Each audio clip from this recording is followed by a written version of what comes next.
반갑습니다. 오늘도 사회를 본다 한번 시작해 보겠습니다.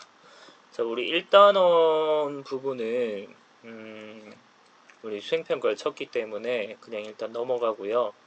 2단원 이제 헌법과 국가기관 요 단원을 새롭게 한번 시작해 보려고 합니다. 그래서 국가기관은 무슨 일을 하는지 그런 걸 좀 중점적으로 한번 구성과 조직 그리고 역할 이런 것들, 기능 이런 것들을 한번 보려고 합니다.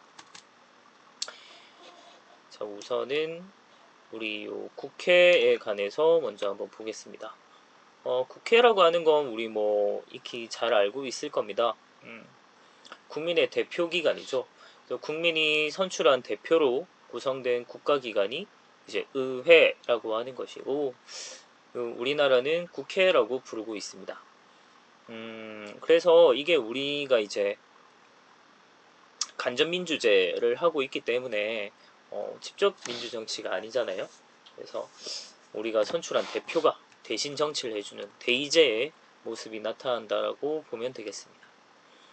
그리고 국회에서는 아주 중요한 입법기관이죠. 국민의 의사를 반영해서 법률을 제정하는 그런 역할을 하고 있습니다. 그리고 국정감시기관이기도 합니다. 우리는 상권분립을 하게 되면서 서로 견제하는 기능을 하잖아요. 그래서 국회에서는 다른 국가기관을 견제하고 감시해서 국민의 자유와 권리를 보장하는 역할을 하도록 하고 있습니다. 다음에 국회 구성을 한번 보겠습니다. 우리 국회의원이라고 많이 얘기하죠. 이 국회의원은 크게는 지역구 국회의원과 그리고 비례대표 국회의원으로 나눠볼 수 있겠습니다. 그래서 우리나라는 보통 1인 2표제라고 얘기를 합니다.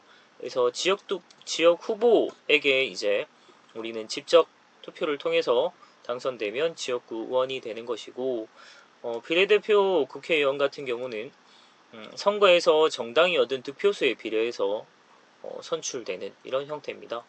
그래서 비례대표는 직접적으로 우리가 후보에게 투표하는 경우는 아닌 것이죠. 정당에 투표하는 이런 형태입니다. 다음에 국회의장단으로 구성이 되어 있는데 우리 그 학생회 같은 경우 생각하면 될 것 같아요. 국회의장 1인하고 부의장 2인이 이제 의장단을 구성하고 있습니다. 그 다음에 우리가 보통 그 국회하면 항상 보는 장면들이 요 본회의 장면이라고 보면 되겠죠. 국회의 최종적인 의사결정이 이루어지는 곳이고, 정기적으로 열리는 정기회 그리고 수시로 열리는 임시회가 있습니다. 보통 정기회 같은 경우는 한번 열리면 100일 정도 열리게 됩니다. 그리고 일반적인 의사결정 같은 경우는 재적의원 과반수 출석과 의원 과반수의 찬성으로 이렇게 이루어지는 형태고요. 본회의 같은 경우는 우리가 이제 헌법에서 헌법 제50조 1항에 보면 국회 회의는 공개하도록 되어 있습니다. 그래서 우리는 TV로 실시간 중계를 보려고 하면 볼 수 있습니다. 인터넷으로도 볼 수도 있습니다. 국회 채널이 있거든요. 그래서 계속 이제 볼 수는 있는데 일부러 해서 찾아보는 경우는 잘 없겠죠. 네, 그리고 이 국회에서 워낙 다루고 있는 사안들이 너무나도 방대하고요. 할 건 너무 많아도 많기 때문에 이걸 좀 효율적으로 의사 진행을 할 수 있도록 본회의에서 결정한 안건을 미리 조사하고 심의하는 기관이 있습니다. 그게 이제 상임위원회라고 얘기를 하고요. 그래서 여기에서는 조금 더 이제 전문적인 집단이라고 보면 돼요. 그래서 뭐 국방 관련한 상임위원회라든지 아니면 뭐 보건 관련된 상임위원회라든지 좀 더 이제 전문적으로 좀 나눠서 이거 안건을 미리 조사하고 심의하는 기간을 둡니다. 그래서 여기에서 통과되면 본회의에선 최종적인 의사결정을 하는 이런 형태로 좀 이루어져서 국회가 좀 효율적으로 돌아갈 수 있도록 하고 있습니다. 그리고 입법에 관한 권한, 말 그대로 법률에 관한 권한이라고 보면 됩니다. 그래서 법률의 제정 및 개정, 제정은 만드는 것이고요. 개정은 고칠 개자, 그래서 고치는 것입니다. 그리고 헌법 개정안을 제안할 수 있고요. 그리고 이거에 관한 의결권이 있습니다. 그리고 조약 체결에 관한 동의권이 있는데, 조약이라고 하는 거는 국가 간의 이제 뭐 약속, 협약이라고 생각을 하면 되겠고, 근데 뭐 대통령이 이제 조약을 보통 맺으러 가니까 이 조약을 자기들 마음대로 그냥 국가에 엄청난 영향을 끼칠 수 있잖아요. 그래서 마음대로 조약을 맺어 오면 안 되고요.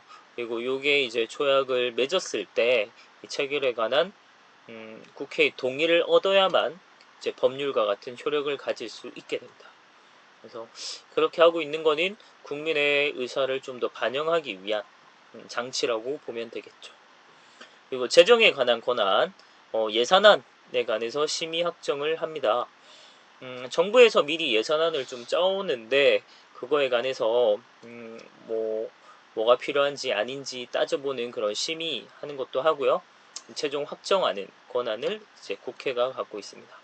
엄청 중요하죠. 그 행정부의 세금이 어떻게 예산이 어떻게 쓰여지느냐는 결국 국민의 세금이 어떻게 쓰여지느냐와 관련이 있기 때문에 매우 중요한 권한이라고 볼 수 있겠습니다.